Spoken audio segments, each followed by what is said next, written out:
Internet school চ্যানেলে তোমাদের সকলকে স্বাগত। তো আজকে আমরা ক্লাস 9-এর তোমাদের ভৌতবিজ্ঞান বিষয়ের তাপ অধ্যায় থেকে কিছু গুরুত্বপূর্ণ প্রশ্নের সাজেশন নিয়ে চলে এসেছি। এই প্রশ্নগুলো তোমাদের আসন্ন সামেটিভ এক্সামের জন্য খুবই গুরুত্বপূর্ণ। তো তোমাদেরকে বলবো তোমরা ভিডিওটা খুব মন দিয়ে দেখো। এই ভিডিওতে আমরা শুধু প্রশ্নই বলিনি, তার সাথে সাথে উত্তরগুলোও বলেছি। আর এখানে যে RM বলে লেখা আছে এইটা হচ্ছে রায় ও মার্টিন কোম্পানির সহায়িকা অনুসারে পেজ নাম্বারগুলো এখানে দেওয়া আছে। তোমাদের কাছে যদি ওই কোম্পানির সহায়িকা থেকে থাকে তাহলে তোমরা প্রশ্নের পাশে দেওয়া পাতা নম্বর অনুসারে খুলে প্রশ্নগুলো দাগিয়ে নিও। যদি তোমাদের কাছে না থাকে তাহলে অন্য যে কোম্পানির সহায়িকা তোমাদের কাছে আছে সেই কোম্পানির সহায়িকা খুঁজে সেই প্রশ্নগুলো প্রথমে খোঁজার চেষ্টা করো। যদি তোমরা পেয়ে যাও তাহলে দাগিয়ে নাও। যদি তোমরা প্রশ্নগুলো না পাও তাহলে আমরা এখানে তো শুধু প্রশ্নই নয় তার সাথে সাথে উত্তরগুলোও বলেছি, তাহলে তোমরা প্রশ্ন ও উত্তর দুটোই লিখে নিও। তো প্রথমে আছে এসএকিউ সাজেশন। তো প্রথম প্রশ্নটা বলেছে কোন উষ্ণতায় জলের ঘনত্ব সর্বাধিক? এটা হবে 4 ডিগ্রি সেলসিয়াস। পরবর্তী প্রশ্নটা বলেছে এসআইতে আপেক্ষিক তাপের একক কি? এসআইতে আপেক্ষিক তাপের একক হচ্ছে জুল পার কেজি কেলভিন। প্রশ্নটা বলেছে পদার্থের অবস্থান্তরের সময় কোন প্রকার তাপের আদান প্রদান ঘটে? পদার্থের অবস্থান্তরের সময় সুপ্ত তাপ নামক এক প্রকার তাপের আদান প্রদান ঘটে। এই তাপ পদার্থের তাপমাত্রা পরিবর্তন না করে অবস্থার পরিবর্তন ঘটায়, যেমন কঠিন থেকে তরল বা তরল থেকে গ্যাসীয় অবস্থার রূপান্তর। প্রশ্নটা বলেছে সিজিএস পদ্ধতিতে তাপের যান্ত্রিক তুল্যাঙ্ক এর মান কত? উত্তরটা হবে 4.2 × 10⁷ আর্গ পার ক্যালোরি। পরবর্তী প্রশ্নটা বলেছে অসম্পৃক্ত বাষ্প বলতে কি বোঝো? অসম্পৃক্ত বাষ্প নির্দিষ্ট উষ্ণতায় আবদ্ধ স্থানে সর্বাধিক যে পরিমাণ বাষ্প থাকতে পারে তার চেয়ে কম পরিমাণ বাষ্পের উপস্থিতিতে ওই স্থান বাষ্প দ্বারা অসম্পৃক্ত হয় এবং ওই বাষ্পকে অসম্পৃক্ত বাষ্প বলা হয়। প্রশ্নটা বলেছে উষ্ণতার সঙ্গে জলের আয়তন পরিবর্তনের লেখচিত্রটি অঙ্কন করো। জলের ব্যতিক্রান্ত প্রসারণে আয়তন উষ্ণতা লেখ এইটা হবে, দেখে নাও। প্রশ্নটা বলেছে শিশিরাঙ্ক কাকে বলে? শিশিরাঙ্ক বায়ুমণ্ডলীয় উষ্ণতা হ্রাস পেলে একটি নির্দিষ্ট স্থানে বায়ুর জলীয় বাষ্প ধারণ ক্ষমতা কমতে থাকে এবং ওই নির্দিষ্ট উষ্ণতায় বায়ু তাতে উপস্থিত জলীয় বাষ্প দ্বারা সম্পৃক্ত হয়। এই বিশেষ উষ্ণতাটিকেই শিশিরাঙ্ক বলে। প্রশ্নটা বলেছে আপেক্ষিক তাপ কাকে বলে? আপেক্ষিক তাপ কোনো পদার্থের একক ভরের উষ্ণতা 1 ডিগ্রি বৃদ্ধি করতে যে তাপের প্রয়োজন হয় তাকে ওই পদার্থের আপেক্ষিক তাপ বলে। পরবর্তী প্রশ্নটা বলেছে আপেক্ষিক আর্দ্রতার একক কি? আপেক্ষিক আর্দ্রতার কোনো একক নেই, এটা একটা এককবিহীন রাশি। পরবর্তী প্রশ্নটা বলেছে কার্য ও তাপের মধ্যেকার সম্পর্কটি লেখো। তাপের মধ্যেকার সম্পর্কটা হচ্ছে W = JH। প্রশ্নটা বলেছে তাপের কুপরিবাহী একটি তরলের নাম লেখো। উত্তরটা হচ্ছে পারদ। পরবর্তী প্রশ্নটা বলেছে 1 ক্যালোরি ও 1 জুল তাপের মধ্যে কোনটি বেশি? উত্তরটা হবে 1 ক্যালোরি। পরবর্তী প্রশ্নটা বলেছে 0 ডিগ্রি সেলসিয়াস উষ্ণতার বরফ ও 0 ডিগ্রি সেলসিয়াস উষ্ণতার জলের মধ্যে কোনটি বেশি ঠান্ডা? 0 ডিগ্রি সেলসিয়াস তাপমাত্রার জল এবং 0 ডিগ্রি সেলসিয়াস তাপমাত্রার বরফের মধ্যে 0 ডিগ্রি সেলসিয়াস তাপমাত্রার বরফ বেশি ঠান্ডা, কারণ 0 ডিগ্রি সেলসিয়াস তাপমাত্রার জল থেকে 80 ক্যালোরি পার গ্রাম তাপ নিষ্কাশন করলে তবেই তা 0 ডিগ্রি সেলসিয়াস তাপমাত্রার বরফে পরিণত হবে, অর্থাৎ বরফে 80 ক্যালোরি পার গ্রাম তাপ কম থাকে, তাই বরফ বেশি ঠান্ডা হয়। প্রশ্নটা বলেছে 0 ডিগ্রি সেলসিয়াস উষ্ণতায় 1 গ্রাম বরফ 30 ক্যালোরি তাপ বর্জন করলো, চূড়ান্ত উষ্ণতা কত হবে? বরফের আপেক্ষিক তাপ এখানে বলে দিয়েছে 0.5 ক্যালোরি পার গ্রাম। বরফের ভর m = 1 গ্রাম, প্রাথমিক উষ্ণতা 0 ডিগ্রি সেলসিয়াস, বর্জিত তাপ Q = 30 ক্যালোরি, বরফের আপেক্ষিক তাপ S = 0.5 ক্যালোরি পার গ্রাম ডিগ্রি সেলসিয়াস। তাহলে আমরা সূত্র কি জানি? Q = m × S × ΔT। এখানে Q হচ্ছে 30 ক্যালোরি, m হচ্ছে 1 গ্রাম, S হচ্ছে 0.5 ক্যালোরি পার গ্রাম ডিগ্রি সেলসিয়াস, ΔT আমাকে বের করতে হবে, বা মানে এবার মান বসিয়েছি 30 = 1 × 0.5 × ΔT। এখান থেকে লিখতে পারি 30 = 1 × 0.5 × ΔT, বা সেখান থেকে লিখতে পারি ΔT = 30 / 0.5। তাহলে অতএব ΔT = 40 × 10/5, তাহলে কাটাকাটি করলাম, তাহলে সেখান থেকে পেলাম হচ্ছে 60 ডিগ্রি সেলসিয়াস। তাহলে বরফের উষ্ণতা 60 ডিগ্রি সেলসিয়াস হ্রাস পাবে। তাহলে চূড়ান্ত উষ্ণতা কি ইজ ইকুয়াল টু প্রাথমিক উষ্ণতা মাইনাস উষ্ণতার হ্রাস। তাহলে 0 degree Celsius minus 60 degree Celsius, তাহলে হবে মাইনাস 60 ডিগ্রি সেলসিয়াস। তাহলে অতএব চূড়ান্ত উষ্ণতা হবে হচ্ছে মাইনাস 60 ডিগ্রি সেলসিয়াস। এটা হয়ে গেল আমার অ্যান্সার। প্রশ্নটা বলেছে এসআইতে জলের আপেক্ষিক তাপ ড্যাশ। উত্তরটা হচ্ছে 4200 joule into KG to the power -1 into kelvin to the power -1। প্রশ্নটা বলেছে জলের কোন ধর্মের জন্য শীতপ্রধান দেশে বায়ুমণ্ডলের উষ্ণতা হিমাঙ্কের নিচে নেমে গেলেও জলচর প্রাণীরা বেঁচে থাকে। উত্তরটা হচ্ছে জলের ব্যতিক্রান্ত প্রসারণ ধর্মের জন্য। পরবর্তী প্রশ্নটা বলেছে একটি বদ্ধ ঘরে জল ছিটানো হলো, আপেক্ষিক আর্দ্রতার কি পরিবর্তন হবে? ঘরে জল ছেটালে ঘরের বায়ুতে উপস্থিত জলীয় বাষ্পের পরিমাণ বাড়ে, কিন্তু ঘরের উষ্ণতা একই থাকে বলে ওই উষ্ণতায় ঘরের বায়ুকে সম্পৃক্ত করতে প্রয়োজনীয় জলীয় বাষ্পের ভর অপরিবর্তিত থাকে, ফলে আপেক্ষিক আর্দ্রতার মান বেড়ে যায়। বায়ুতে জলীয় বাষ্পের পরিমাণ বেশি থাকায় বায়ু সামান্য ঠান্ডা হলেই তাতে উপস্থিত জলীয় বাষ্প দ্বারা সম্পৃক্ত হয়ে পড়ে, অর্থাৎ শিশিরাঙ্কের মান বাড়ে। প্রশ্নটা বলেছে জলের বাষ্পীভবনের লীন তাপ কত? উত্তরটা হচ্ছে 537 ক্যালোরি পার গ্রাম। তারপর প্রশ্নটা বলেছে ক্যালোরিমিতির মূল নীতিটি লেখো। ক্যালোরিমিতির মূল নীতি: ভিন্ন উষ্ণতায় থাকা দুটি বস্তুকে তাপীয় সংযোগে আনা হলে উষ্ণতর বস্তু তাপ বর্জন করে শীতল হয় এবং শীতলতর বস্তু ওই তাপ গ্রহণ করে উত্তপ্ত হয়। তাপের এই গ্রহণ ও বর্জন চলতে থাকে যতক্ষণ না দুটি বস্তু সমান উষ্ণতায় আসে, অর্থাৎ তাপীয় সাম্য প্রতিষ্ঠিত হয়। তাপীয় সাম্যে উষ্ণতর বস্তু কর্তৃক বর্জিত তাপ ইজ ইকুয়াল টু শীতলতর বস্তু কর্তৃক গৃহীত তাপ। এই সমতা বিবৃতিটিকেই ক্যালোরিমিতির মূলনীতি বলে অভিহিত করা হয়। প্রশ্নটা বলেছে সম্পৃক্ত বাষ্প কি বয়েল ও চার্লসের সূত্র মেনে চলে না? উত্তরটা হবে না। 22 প্রশ্নটা বলেছে লীন তাপের সিজিএস একক কি? উত্তরটা হচ্ছে ক্যালোরি পার গ্রাম। পরবর্তী প্রশ্নগুলো হচ্ছে 2 নম্বর মানের প্রশ্নের। তো প্রথম প্রশ্নটা বলেছে 20 গ্রাম জল 30 ডিগ্রি সেলসিয়াস উষ্ণতা থেকে স্ফুটনাঙ্কে পৌঁছতে কত তাপ গ্রহণ করবে? গৃহীত তাপ is equal two H, T1 is equal two 30 degree Celsius, T2 is equal two 100 degree Celsius, M is equal two 20 gram, S is equal two 1। তাহলে delta T is equal two T2 minus T1, তাহলে সেখান থেকে লিখতে পারি 100 minus 30, তার মানে হচ্ছে 70 degree Celsius. তাহলে অতএব H is equal two MST, M এর মান হচ্ছে 20, S এর মান হচ্ছে 1, T এর মান হচ্ছে 70, বসিয়ে দিলাম, তাহলে সেখান থেকে পাচ্ছি হচ্ছে 1400 ক্যালোরি। এটা হয়ে গেল আমার অ্যান্সার। এটা বলেছে 40 ক্যালোরি তাপ উৎপন্ন করতে কি পরিমাণ কার্য করতে হবে? কি জানি W is equal two JH, এখানে W এর মান জানতে চেয়েছে, H বলে দিয়েছে 40 ক্যালোরি, আর J হচ্ছে 4.2 জুল পার ক্যালোরি। তাহলে এবার এগুলো বসিয়ে দেবো অনুযায়ী, তার W is equal two 40 into 4.2, তার মানে হচ্ছে 168 জুল। এটা হয়ে গেল আমার অ্যান্সার। প্রশ্নটা বলেছে শর্ত সহ ক্যালোরিমিতির মূল নীতিটি লেখো। ক্যালোরিমিতির মূল নীতি: ভিন্ন উষ্ণতায় থাকা দুটি বস্তুকে তাপীয় সংযোগে আনা হলে উষ্ণতর বস্তু তাপ বর্জন করে শীতল হয় এবং শীতলতর বস্তু ওই তাপ গ্রহণ করে উত্তপ্ত হয়। তাপের এই গ্রহণ ও বর্জন চলতে থাকে যতক্ষণ না দুটি বস্তু সমান উষ্ণতায় আসে, অর্থাৎ তাপীয় সাম্য প্রতিষ্ঠিত হয়। তাপীয় সাম্যে উষ্ণতর বস্তু কর্তৃক বর্জিত তাপ ইজ ইকুয়াল টু শীতলতর বস্তু কর্তৃক গৃহীত তাপ। এই সমতাসূচক বিবৃতিটিকেই ক্যালোরিমিতির মূলনীতি বলে অভিহিত করা হয়।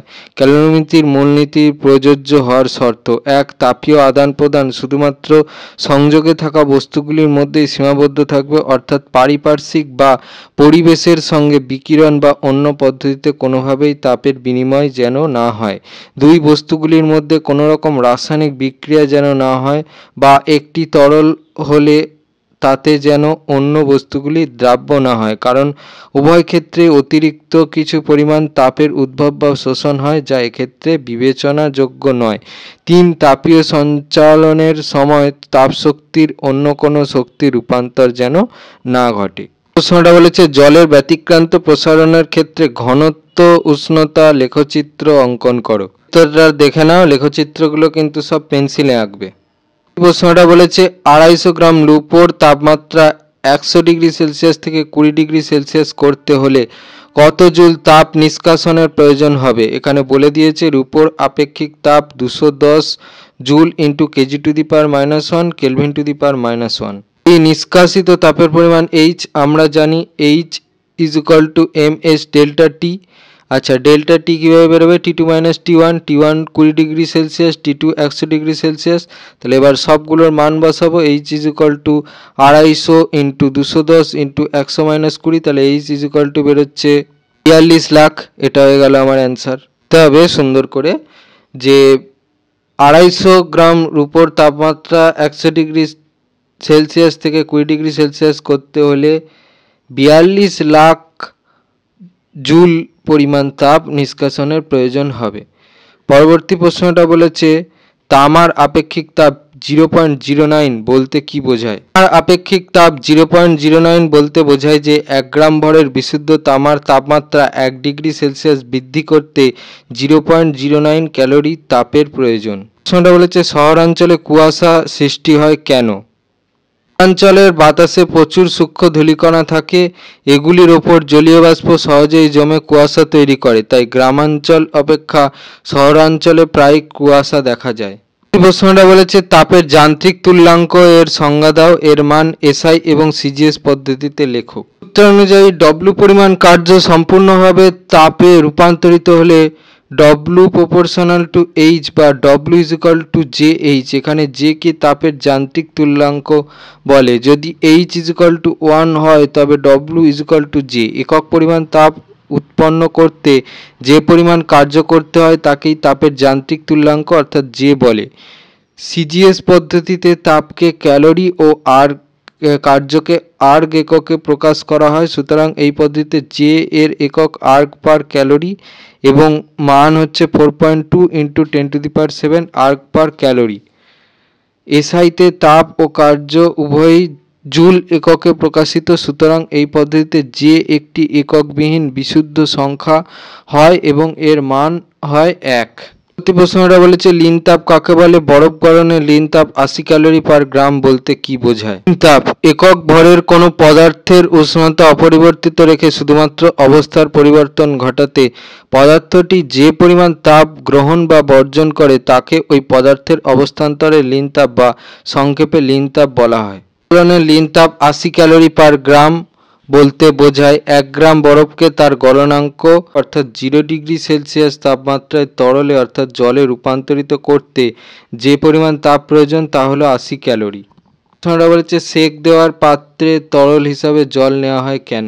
আপেক্ষিক তাপ অন্যান্য কঠিন ও তরল পদার্থের আপেক্ষিক তাপ অপেক্ষা অনেক বেশি, ফলে সমভরের অন্যান্য যে কোনো তরলের চেয়ে একই উষ্ণতা বৃদ্ধির জন্য জল অনেক বেশি তাপ গ্রহণ করায় জলের তাপ ধারণ ক্ষমতাও অত্যন্ত বেশি। এই তাপ ধীরে ধীরে বর্জিত হয়, তাই সেক দেবার বোতল বা ব্যাগে গরম তরল হিসেবে গরম জল ব্যবহার করলে দীর্ঘক্ষণ ধরে তার সাহায্যে সেক দেওয়া যায়। প্রশ্নটা বলেছে ভালো শিশির জমার শর্ত কি? শিশির জমার শর্তগুলি হলো এ মেঘমুক্ত পরিষ্কার আকাশ, আকাশ মেঘমুক্ত থাকলে ভূপৃষ্ঠ থেকে বিকীর্ণ তাপ সহজে মহাশূন্যে চলে যায়, ফলে বায়ুমণ্ডল দ্রুত ঠান্ডা হয়ে ওর মধ্যে উপস্থিত জলীয় বাষ্প দ্বারা সম্পৃক্ত হয় এবং উষ্ণতা ক্রমশ কমে শিশিরাঙ্কের নিচে পৌঁছয়। এজন্য ভালো শিশির জমার জন্য অনুকূল অবস্থার সৃষ্টি হয়। বি বায়ুর উচ্চ আর্দ্রতা, বায়ুতে উপস্থিত জলীয় বাষ্পের পরিমাণ বেশি হলে উষ্ণতার সামান্য হ্রাসে বায়ুর উষ্ণতা শিশিরাঙ্কের নিচে নেমে যায়, ফলে শিশির জমতে সুবিধা হয়। সি স্থির বায়ু, বায়ুপ্রবাহ না হলে শীতল বায়ু সংলগ্ন বায়ুস্তর দীর্ঘ সময় ধরে ঠান্ডা হওয়ার সুযোগ পায়, ফলে ওই বায়ুস্তরের উষ্ণতা শিশিরাঙ্কের নিচে নামার সম্ভাবনা বৃদ্ধি পায়, তাই বায়ু স্থির থাকলে শিশির জমা সহজ হয়। ডি তাপের উত্তম বিকারক অথচ কুপরিবাহী বস্তুর উপস্থিতি, তাপের উত্তম বিকারক বস্তু তাপ বিকিরণ করে তাড়াতাড়ি ঠান্ডা হয় এবং তাপের কুপরিবাহী হওয়ায় ভূপৃষ্ঠ থেকে পরিবহন পদ্ধতিতে বেশি তাপ ওই বস্তু গ্রহণ করতে পারে না, ফলে বস্তুটির উষ্ণতা দ্রুত কমে যায়। তাই এরূপ বস্তুর সংস্পর্শে বায়ু তাড়াতাড়ি ঠান্ডা হয় এবং বস্তুর ওপর দ্রুত শিশির জমে। ভূপৃষ্ঠের কাছাকাছি বস্তুর উপস্থিতি। কোনো বস্তু ভূপৃষ্ঠের কাছাকাছি থাকলে ওই বস্তুতে সহজে শিশির জমে, কারণ বস্তু ভূপৃষ্ঠের কাছাকাছি থাকলে নিচের দিকের অপেক্ষাকৃত ভারী ও ঠান্ডা বায়ু বেশিক্ষণ বস্তুটির সংস্পর্শে থাকার সুযোগ পায়, ফলে বস্তু সংলগ্ন বায়ুস্তরের উষ্ণতা সহজেই শিশিরাঙ্কের নিচে নেমে যায়, তাই ভালো শিশির জমে। প্রশ্নটা বলেছে লেখচিত্র দ্বারা দেখাও জলের উষ্ণতা পরিবর্তনের সঙ্গে ঘনত্ব কিভাবে পরিবর্তিত হয়। চিত্রটা দেখে নাও। তাহলে লেখচিত্র থেকে বোঝা যায় 0 ডিগ্রি সেলসিয়াস থেকে 4 ডিগ্রি সেলসিয়াস পর্যন্ত উষ্ণতা বাড়ালে জলের ঘনত্ব ক্রমশ বাড়ে এবং 4 ডিগ্রি সেলসিয়াসের পর উষ্ণতা বাড়ালে জলের ঘনত্ব কমে, অর্থাৎ ব্যতিক্রান্ত প্রসারণের জন্য 4 ডিগ্রি সেলসিয়াস উষ্ণতায় জলের ঘনত্ব সবচেয়ে বেশি হয়। আমরা বলেছে দুটি বস্তুর তাপমাত্রা সমান হলেও তাদের মোট তাপশক্তির পরিমাণ কি সর্বদা সমান হবে? সমান হলেও যদি ভর বা নির্দিষ্ট তাপধারক ক্ষমতা আলাদা হয় তাহলে মোট তাপশক্তির পরিমাণও আলাদা হবে, তাই সর্বদা সমান হবে না। আমরা বলেছে জলের ব্যতিক্রান্ত প্রসারণ কাকে বলে? জলজ প্রাণীদের ওপর জলের ব্যতিক্রান্ত প্রসারণের প্রভাব উল্লেখ করো। প্রশ্নমান হচ্ছে 1+2। ব্যতিক্রান্ত প্রসারণ সাধারণত কোনো তরলকে উত্তপ্ত করলে তার আয়তন বাড়ে ও ঘনত্ব কমে, কিন্তু জলের ক্ষেত্রে 0 ডিগ্রি থেকে 4 ডিগ্রি সেলসিয়াস উষ্ণতার পাল্লায় এই সাধারণ নিয়মের ব্যতিক্রম দেখা যায়। কিছু পরিমাণ জলের উষ্ণতা 0 ডিগ্রি সেলসিয়াস থেকে বাড়ালে জলের আয়তন 4 ডিগ্রি সেলসিয়াস পর্যন্ত কমতে থাকে এবং 4 ডিগ্রি সেলসিয়াস উষ্ণতায় জলের আয়তন সর্বনিম্ন হয়।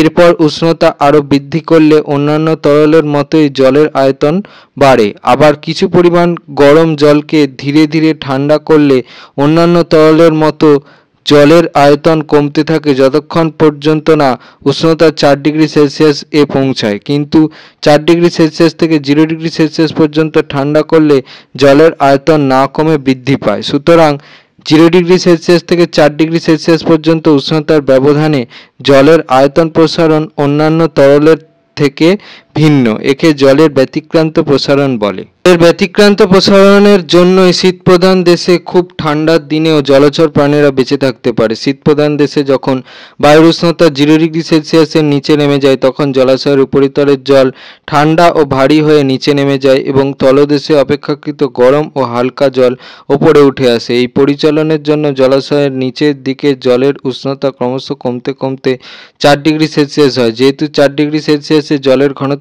সবচেয়ে বেশি, তাই নিচের জল 4 ডিগ্রি সেলসিয়াস উষ্ণতায় পৌঁছলে তা আর ওপরে ওঠে না। আবার ওপরের জলের উষ্ণতা 4 ডিগ্রি সেলসিয়াসের কম হলেই জল হালকা হয়ে যায়, তাই এই জল আর নিচে নামে না এবং জলের উপরিস্তরের উষ্ণতা ক্রমশ কমে একসময় জমে বরফ হয়ে যায়। বরফ স্তরের ঠিক নিচে জলের উষ্ণতা 0 ডিগ্রি সেলসিয়াস হয় এবং আরও নিচে নামালে উষ্ণতা বেড়ে 4 ডিগ্রি সেলসিয়াস হয়। বরফ তাপের কুপরিবাহী বলে বরফ স্তরের নিচের অংশের জলের সঙ্গে বাইরের ঠান্ডা বায়ুর তাপের আদান প্রদান খুব কম হয়। উপরের ভাসমান বরফের স্তর খুব ধীরে ধীরে পুরু হলেও জলাশয়ের সমস্ত জল বরফ হয় না। এই কারণে মাছ এবং অন্যান্য জলচর প্রাণীরা শীতপ্রধান দেশে প্রচণ্ড শীতের দিনেও বেঁচে থাকতে পারে। পরবর্তী প্রশ্নটা বলেছে তাপ ও কার্যের তুল্যতা সম্পর্কিত জুলের সূত্রটি বিবৃত করো। 42 কেজি ভরের একটি বস্তুকে 10 মিটার উপর থেকে ফেলা হলো। বস্তুটি মাটি স্পর্শ করলে কি পরিমাণ তাপ উৎপন্ন হবে? এখানে বলে দেওয়া আছে অভিকর্ষজ ত্বরণ G = 10 metre per second square. প্রশ্নমানগুলো হচ্ছে 1+2। ওকে সম্পূর্ণভাবে তাপে রূপান্তরিত করা হলে কৃতকার্য ও রূপান্তরিত তাপ পরস্পরের সমানুপাতিক হয়। সূত্রটিকে অনেক সময় তাপ গতিবিদ্যার প্রথম সূত্র বলেও চিহ্নিত করা হয়। বলের ভর m = 42 কেজি দিয়ে লিখতে পারি 42 × 1000 গ্রাম। উচ্চতা h = 1000 লিখতে পারি হচ্ছে 10 মিটার। তাহলে অতএব 10 মিটার উচ্চতায় বলটির স্থিতিশক্তি = mgh দিয়ে লিখতে পারি 42 × 9.8 × 10। তাহলে সেখান থেকে পাচ্ছি হচ্ছে 4116 জুল।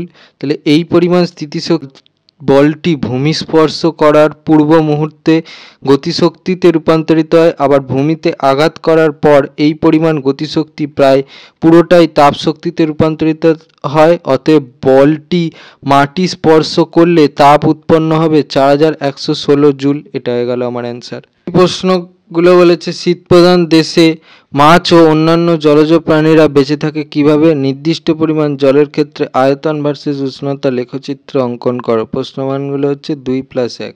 ব্যতিক্রান্ত প্রসারণের জন্য শীতপ্রধান দেশে খুব ঠান্ডার দিনেও জলচর প্রাণীরা বেঁচে থাকতে পারে। শীতপ্রধান দেশে যখন বায়ুর 0°C এর নিচে নেমে যায় তখন জলাশয়ের উপরিতলের জল ঠান্ডা ও ভারী হয়ে নিচে নেমে যায় এবং তলদেশে অপেক্ষাকৃত গরম ও হালকা জল ওপরে উঠে আসে। এই পরিচলনের জন্য জলাশয়ের নিচের দিকের জলের উষ্ণতা ক্রমশ কমতে কমতে 4°C হয়। যেহেতু 4°C এ জলের ঘনত্ব সবচেয়ে বেশি, তাই নিচের জল 4°C উষ্ণতায় পৌঁছলে তা আর ওপরে ওঠে না। আবার ওপরের জলের উষ্ণতা 4°C এর কম হলেই জল হালকা হয়ে যায়, তাই এই জল আর নিচে নামে না এবং জলের উপরিস্তরের উষ্ণতা ক্রমশ কমে একসময় জমে বরফে পরিণত হয়ে যায়। বরফ স্তরের ঠিক নিচে জলের উষ্ণতা 0°C হয় এবং আরও নিচে নামলে উষ্ণতা বেড়ে 4°C হয়। বরফ তাপের কুপরিবাহী বলে বরফ স্তরের নিচের অংশের জলের সঙ্গে বাইরের ঠান্ডা বায়ুর তাপের আদান প্রদান খুব কম হয়। উপরে ভাসমান বরফের স্তর খুব ধীরে ধীরে পুরু হলেও তাই ওপরের ভাসমান বরফের স্তর খুব ধীরে ধীরে পুরু হলেও জলাশয়ের সমস্ত জল কখনোই বরফ হয় না। এই কারণে মাছ এবং অন্যান্য জলচর প্রাণীরা শীতপ্রধান দেশের প্রচণ্ড শীতের দিনেও বেঁচে থাকতে পারে। এই লেখচিত্রটা দেখে নাও। আচ্ছা, লেখচিত্রটাতে যেটা বলা হয়েছে, উষ্ণতার সঙ্গে জলের সম্পৃক্ত বাষ্পচাপের পরিবর্তনের পাশে লেখচিত্রটার মাধ্যমে দেখানো হয়েছে, যা থেকে বোঝা যায় 0°C উষ্ণতায় জলের সম্পৃক্ত বাষ্পচাপ অর্থাৎ সম্পৃক্ত বাষ্প যে পরিমাণ চাপ প্রয়োগ করে পুরোপুরি শূন্য হয় না। উষ্ণতা বাড়ালে সম্পৃক্ত বাষ্পচাপ প্রথমে ধীরে ধীরে ও পরে খুব তাড়াতাড়ি বাড়ে এবং 100°C উষ্ণতায় জলের সম্পৃক্ত বাষ্পচাপ 0.76 মিটার পারস্তম্ভের চাপের সমান হয়। এখানে তোমাদের একটু গোলাতে পারে, সেই জন্য বলে দিই যে প্রথম যে প্রশ্নটা অর্থাৎ শীতপ্রধান দেশে মাছ ও অন্যান্য জলজ প্রাণীরা বেঁচে থাকে কিভাবে, এটা হচ্ছে 397 পাতা, আর তারপরের প্রশ্নটার পাতা নম্বর হচ্ছে 394। তো তোমাদের ক্লাস 9-এ ভৌতবিজ্ঞান বিষয়ে তাপ অধ্যায়টা থেকে কিছু ইম্পর্টেন্ট প্রশ্নের সাজেশান। তো তোমাদের যদি এই ভিডিওটা ভালো লেগে থাকে তাহলে ভিডিওটাকে অবশ্যই লাইক করে দাও এবং আমাদের চ্যানেলটাকে অবশ্যই সাবস্ক্রাইব করে দাও। এই ধরনের ভিডিওর নোটিফিকেশান জলদি পেতে হলে আমাদের চ্যানেলটাকে সাবস্ক্রাইব করার পাশাপাশি পাশে থাকা বেল আইকনে গিয়ে অবশ্যই ক্লিক করে দাও, যাতে করে ভিডিও আপলোড হওয়ার সাথে সাথেই তোমরা তার নোটিফিকেশান পেয়ে যাও। আর দেখবে এই ভিডিওর ডিসক্রিপশানে আমাদের টেলিগ্রাম এবং হোয়াটসঅ্যাপ গ্রুপের লিঙ্ক দেওয়া আছে, সেখানে তোমরা জলদি জয়েন হয়ে যাও, যাতে করে এই সাজেশানের পিডিএফ সহ বিভিন্ন কোশ্চেন অ্যান্সার সলিউশনের পিডিএফ এবং অন্যান্য সাজেশানের ফ্রি পিডিএফগুলো তোমরা জলদি কালেকশান করে নিতে পারো। তো আজকের মতো ভিডিওটা এই পর্যন্তই, দেখা হচ্ছে পরবর্তী ভিডিওতে।